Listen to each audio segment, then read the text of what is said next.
नमस्कार, मैं हूं शम्स ताहिर खान और आप देख रहे हैं वारदात।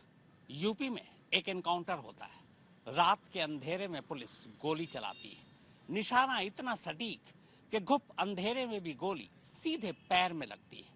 इसके बाद पुलिस उसी अंधेरे में गोली के खोखे चुनती है और फिर मुठभेड़ में शामिल 3 अपराधियों को अगले दिन कोर्ट में ले जाकर पेश कर देती है। और यहीं से शुरू होती है एक अजब एनकाउंटर के गजब मुकदमे की कहानी।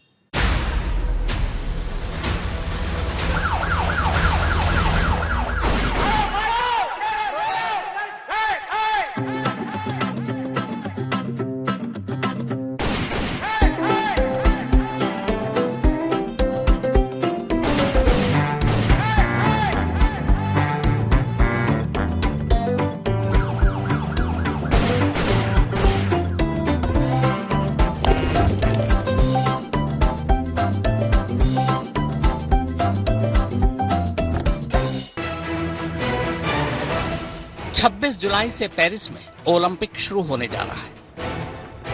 इस बार भारतीय खिलाड़ियों से कहीं ज्यादा पदक जीतने की उम्मीद है, खास तौर पर अपने शूटरों से। भारतीय शूटिंग टीम में इस बार कुल 21 निशानेबाज हैं, लेकिन अफसोस की बात यह है कि अपने शानदार प्रदर्शन के बावजूद यूपी पुलिस के एक भी जवान अफसर को ओलंपिक में हिस्सा लेने के लिए पेरिस जाने का मौका नहीं मिला। यकीन मानिए, भारतीय ओलंपिक संघ यूपी पुलिस के कुछ निशानचीन को अपने दल में शामिल कर लेता तो पक्का कुछ और मेडल तो तय ही थे। कोई हैरत नहीं होती अगर गोल्ड ही झोली में आ गिरता। मजाक से भी इसे मजाक में मत लीजिएगा। जो कह रहा हूं बिल्कुल सच कह रहा हूं। रात का घुप अंधेरा हो या कोई आड़े तिरछे दौड़ता हुआ भाग रहा हो, कोई मोटरसाइकिल पर हो या गाड़ी में, कोई खड़ा हो, बैठा हो, लेटा हो, जिस हाल में हो और कितनी ही दूरी पर यह नजदीक हो, मजाल क्या जो निशाना चूक जाए। गोली पैर पर ही लगेगी और वो भी पैर के खास हिस्से पर। आपको सच न लग रहा हो, इसीलिए झलकियों का यह रिप्ले दिखा रहा हूं।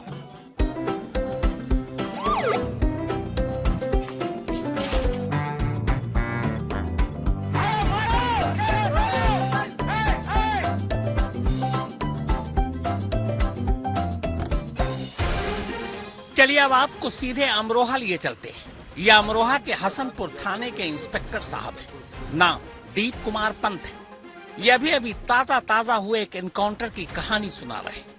दावा है एक सांस में इतनी सच्ची कहानी शायद ही किसी और पुलिस वाले ने सुनाई हो। चेकिंग के दौरान एक संदिग्ध मोटरसाइकिल जिसमें सवार 3 व्यक्ति आए थे, जिनको रोकने का इशारा किया। जो आगम तो पहले इनकी कहानी सुन लीजिए। आज दिनांक 15/7/2024 को स्थानीय हसनपुर पुलिस द्वारा वाहन चेकिंग की जा रही थी। चेकिंग के दौरान एक संदिग्ध मोटरसाइकिल जिसमें सवार 3 व्यक्ति आए थे, जिनको रोकने का इशारा किया। जो आगमपुर पुलिया से रामपुर भूड़ की तरफ अपनी मोटरसाइकिल लेके भागे।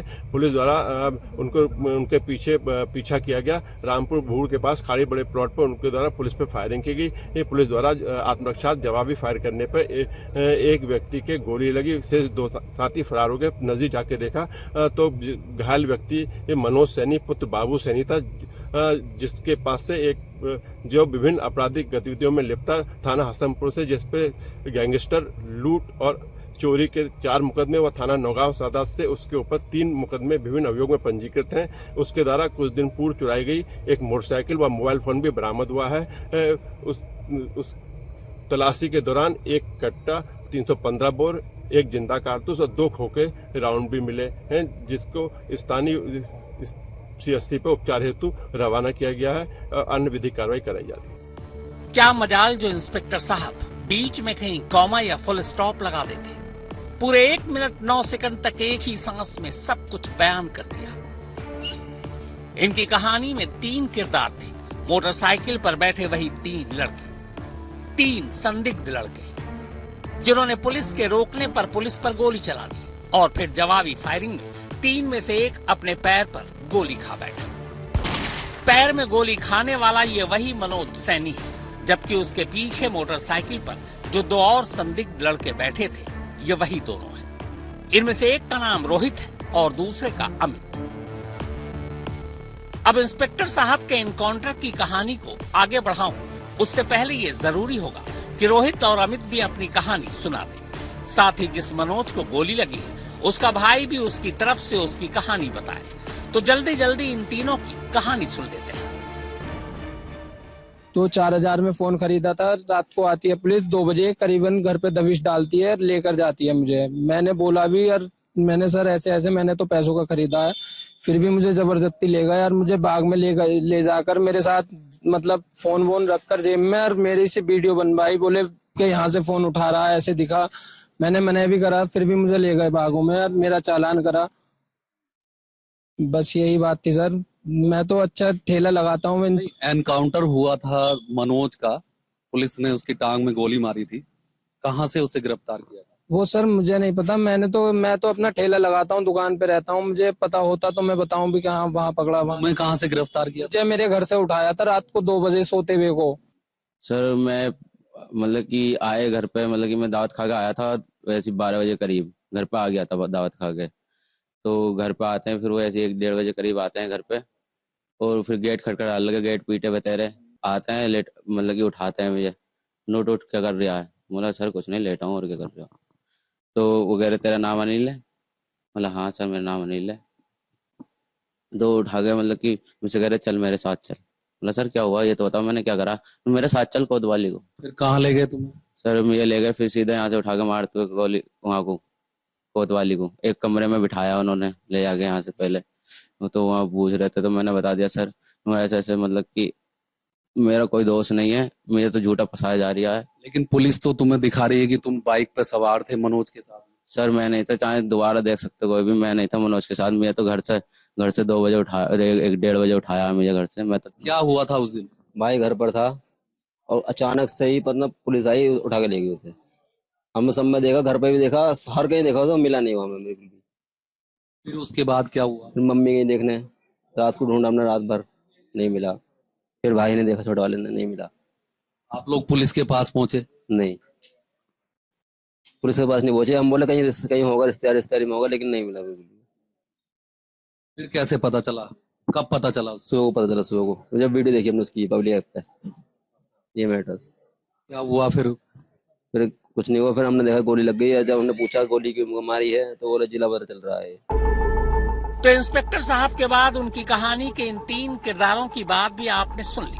अब कहानी यूं आगे बढ़ती है कि इंस्पेक्टर साहब मुठभेड़ के बाद तीनों को अदालत में पेश करते हैं। क्योंकि उनकी कहानी के मुताबिक तीनों ने पुलिस पर गोली चलाई थी, लिहाजा बाकी मामलों के साथ साथ इन तीनों पर हत्या की कोशिश की धारा भी लगा दी जाती है। अब जैसे ही ये मामला अदालत में शुरू होता है, जज साहब को भी ओलंपिक की शूटिंग याद आ जाती है। रात के गुप्त अंधेरे में पुलिस वालों का ये निशाना देख जज साहब दंग रह जाते हैं। भला अंधेरे में इतना सटीक निशाना कैसे, वो भी पैर पर, और उस पर भी कमाल ये कि सामने से भी गोली चल रही है, यानी संदिग्ध लड़कों की तरफ से, वो भी अंधेरे में ही गोली चला रहे हैं। पर उनका निशाना इतना घटिया कि क्या मजाल गोली किसी पुलिस वाले को छू कर भी निकल जाए। जज साहब की हैरानी तो अभी शुरू ही हुई थी कि मुकदमे का मेडल जीतने के जोश में पुलिस वाले ये तक बोल गए कि जनाब, गोली मारने के बाद हमने अंधेरे में मौके का मुआयना भी किया था। बदमाश लड़कों ने पुलिस टीम पर जो गोलियां चलाई थी, उसके खोखे भी मौके से ढूंढ लिए। जज साहब बहुत खुश हुए, खुशी खुशी पूछा, ये तो ठीक है, पर जो पुलिस ने गोली चलाई थी उसके खोखे कहां? जज साहब ने सवालिया अंदाज में पूछा, क्या आप लोगों ने अपनी रक्षा में 2 राउंड गोली चलाई थी? एक पैर में लगी, एक निशाना चूक गया, पर उन दोनों गोलियों के खोखे किधर गए? अब अमरोहा पुलिस उदास हो गई, बोली जनाब, अंधेरे की वजह से हमारे अपने खोखे नहीं मिले। जज साहब हैरान कि लड़कों के चलाए बंदूक की गोली के खोखे तो अंधेरे में मिल गए, पर सरकारी 9mm पिस्टल से चली गोली के दोनों खोखे पुलिस वालों की पैनी नजर से बच कैसे गए? खैर, जज साहब आगे बढ़े, पूछा, अंधेरे में एनकाउंटर चल रहा था, दोनों तरफ से गोलियां चल रही थी, आपका निशाना तो गजब था, पैर में गोली मारी, पर उधर से भी गोलियां चल रही थी, रात का अंधेरा भी था, तो क्या कोई पुलिस वाला भी घायल हुआ? कुछ खरोचें आई, पुलिस वाले फिर उदास। कहा, नहीं जनाब, शायद जज साहब अब तक सब कुछ समझ चुके थे। इसके बाद उन्हें गुस्सा आ गया और फिर उन्होंने अपना फैसला सुनाया। एक ऐसा फैसला जो हाल के वक्त में शायद ही देश की किसी अदालत के किसी जज ने सुनाया। एनकाउंटर के बाद गिरफ्तारी के 24 घंटे के अंदर अंदर जज साहब ने रोहित और अनिल को बाइज्जत बरी करने का हुक्म सुना दिया। कमाल देखिए, पुलिस तीनों लड़कों का पुलिस रिमांड लेने के लिए अदालत गई थी और जज साहब उन्हें सीधे रिहा करने का हुक्म सुना रहे थे। इतना ही नहीं, उन्होंने अपने ऐतिहासिक फैसले में जो कहा उसकी बस चंद लाइनें आप भी सुन लीजिए। स्वागत योग्य है। तो उसमें माननीय मुख्य न्यायिक मजिस्ट्रेट न्यायालय द्वारा कहा गया कि इस तरह की काल्पनिक और हास्यास्पद कहानी प्रतीत होती है कि एक सामान्य आदमी भी ये यकीन नहीं कर सकता कि इस तरह कोई जो है मुठभेड़ हुई होगी पुलिस के द्वारा। माननीय न्यायालय द्वारा ये कहा गया कि कैसे मुमकिन है कि एक निर्दोष व्यक्ति जिसके खिलाफ कोई क्रिमिनल हिस्ट्री भी नहीं है, वो पुलिस पर एक खाली मैदान से गोलीबारी करे और पुलिस द्वारा सटीक उसके पैर में गोली मारी जाए और पुलिस द्वारा रात्रि में 10:30 बजे फायरिंग के बाद अपने ही द्वारा चला गई गोली का कोई खोखा ना मिले, तो ये अपने आप में एक तरहीन बात है। मुख्य न्यायिक मजिस्ट्रेट ने कहा है कि इसमें काल्पनिक घटना बनाई है, वो ये सब फर्जी या फेंक है। भाई ये सब सुने हैं हमने। तो पूरी कहानी तो आपने सुन ली। अब आइए आपको कहानी समझा भी देता हूँ। दरअसल अमरोहा की हसनपुर पुलिस ने यह दावा किया था कि 15 जुलाई की रात 3 संदिग्ध लड़के मोटरसाइकिल पर जा रहे थे। पुलिस ने उन्हें रोकने की कोशिश की तो वो भागने लगे। फिर पुलिस पर गोली चला दी। अपनी रक्षा में पुलिस ने भी गोली चलाई, जिनमें से एक के पैर में गोली लगी और फिर तीनों को गिरफ्तार कर लिया गया। ये पुलिस की कहानी थी। अब असली कहानी ये थी कि पुलिस ने तीनों ही लड़कों को घटना वाली रात उनके घर से ही उठाया था और फिर उनकी गिरफ्तारी, एनकाउंटर और बरामदगी की पूरी कहानी कर डाली। पर कहानी इतनी कमजोर थी कि जज साहब को यकीन ही नहीं हुआ, इसीलिए उन्होंने रिहा कर दिया। पर सवाल ये है कि यूपी में इस फैसले को छोड़ दें तो ऐसे फर्जी इनकाउंटर को लेकर ऐसे कितने फैसले आए, और उससे भी बड़ा सवाल ये कि ऐसे फर्जी इनकाउंटर में शामिल कितने पुलिस वालों को सजा मिली। बाकी छोड़िए, क्या इसी एक मामले में फर्जी मुठभेड़ में शामिल अमरोहा पुलिस को कोई सजा मिलेगी? लगता तो नहीं है। अमरोहा से BS आर्य और दिल्ली से मनीषा झा के साथ सुप्रतीक बैनर्जी, आज तक। वैसे कायदे से देखें तो यूपी देश का सबसे बड़ा राज्य है और सबसे बड़ी आबादी वाला भी राज्य, लेकिन इसके बावजूद अगर एनकाउंटर की बात करें तो सबसे ज्यादा एनकाउंटर भी इसी यूपी में होता है। और कमाल ये कि इस एनकाउंटर में सबसे ज्यादा गोली अगर पैरों पर लगती है तो इसी यूपी में। चलिए अब आपको ऐसे ही कुछ और अजब गजब एनकाउंटर की झलकियां दिखाते हैं।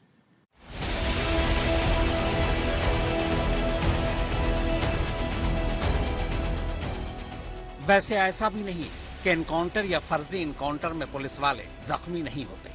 अमरोहा के चारों पुलिस वालों को भले ही मुठभेड़ में खरोंच तक न आई, मगर इनसे मिली ये बदायूं के सिविल लाइंस थाने के इंचार्ज इंस्पेक्टर गौरव बिश्नोई। इसी साल 19 मार्च को एक एनकाउंटर हुआ था जिसमें इंस्पेक्टर गौरव बिश्नोई और उनकी टीम ने 2 बच्चों के कत्ल के एक आरोपी को एनकाउंटर में ढेर कर दिया था। इस एनकाउंटर में इंस्पेक्टर बिश्नोई साहब के भी पैर में गोली लगी थी। ये देखिए, गोली लगने से घायल इंस्पेक्टर साहब इस वक्त अस्पताल में भर्ती है। पर आगे इनकी कहानी सुनाऊं उससे पहले एक दूसरी तस्वीर देख लीजिए। इस तस्वीर में भी इंस्पेक्टर गौरव बिश्नोई ही है। अब चलिए दोनों तस्वीरों की पहेली को सुलझाता हूं। दरअसल इंस्पेक्टर गौरव बिश्नोई की यह तस्वीर रात की है, जब वो अस्पताल के बेड पर लेटे हैं, पैर में गोली लगी है। और ये तस्वीर उसी रात की अगली सुबह की है। इंस्पेक्टर साहब बिल्कुल फिट सुबह ड्यूटी पर मौजूद। वाकई कमाल, इनके हौसले की भी और इनके जख्म की भी। यानी रात में गोली लगी और सुबह इंस्पेक्टर साहब ड्यूटी पर। ऐसे करिश्मे यूपी में ही हो सकते हैं। 20 मार्च 2017 से 6 मार्च 2023 के बीच उत्तर प्रदेश में कुल 23,069 एनकाउंटर। इन तमाम एनकाउंटर में 181 अपराधी मारे गए, जबकि लगभग 5,000 घायल। पर सबसे कमाल की बात यह कि इन 5,000 में से लगभग 80% एनकाउंटर में पैरों पर ही गोली लगी। कई मामले तो ऐसे हुए जिनमें ज्यादातर अपराधियों के पैरों पर एक ही जगह गोली लगी, मानो पैर की वो जगह पैर न हो, शूटिंग कंपटीशन का कोई टारगेट हो। वैसे तो यूपी में पैरों वाले इस चमत्कारी एनकाउंटर की कहानियों की भरमार है। किस किस को सुनाए, किस किस को दिखाए। इसीलिए बेहतर होगा कि सारे पैरों वाले एनकाउंटर की कहानी को किसी एक कहानी के जरिए आपके सामने रख दूं, ताकि इस कहानी के जरिए आप बाकी की तमाम कहानियों को आसानी से समझ जाएं। ऐसी तस्वीरें फिर कभी शायद ही देखने को मिले। और जहां तक पहले की बात है, तो शर्तिया इससे पहले आपने ऐसी तस्वीर देखी ही नहीं होगी। कमाल की तस्वीरें हैं ये, और कमाल की अपनी उत्तर प्रदेश पुलिस। कसम से गजब की निशानची है अपनी यूपी पुलिस। हैरानी के साथ साथ अफसोस भी हो रहा है कि इतने जबरदस्त निशानेबाज ओलंपिक में क्यों नहीं भेजे गए। 2-4 मेडल तो झोली में आ ही जाते। इन तस्वीरों से साफ जाहिर है कि यूपी पुलिस का हर शॉट 10 में से 10 वाला था।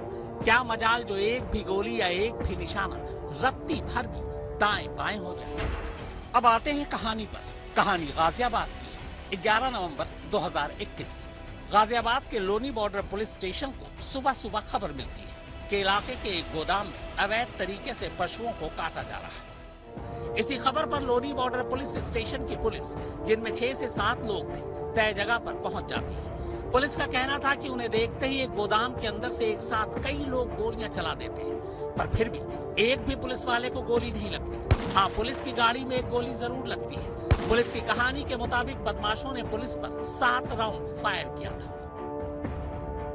अब ये कहने की जरूरत तो नहीं कि सामने से गोली चले और पुलिस चुप रहे, तो पुलिस ने भी यही कहा। जवाब में हमने भी गोली चलाई, 16 राउंड। इनमें से 7 गोलियां गोदाम में छुपे 7 लोगों को लगी, 7 के पैर में, और 7 को एक ही जगह पैर के घुटने के ठीक नीचे। 7 में से 5 के दाहिने पैर में और 2 को बाएं पैर में गोली लगी। 7 को पुलिस बाद में पकड़कर अपने साथ ले गई। मनीषा झा के साथ सुप्रतीन बनर्जी, दिल्ली आज। तो वारदात में फिलहाल इतना ही, मगर देश और दुनिया की बाकी खबरों के लिए आप देखते रहिए आज तक।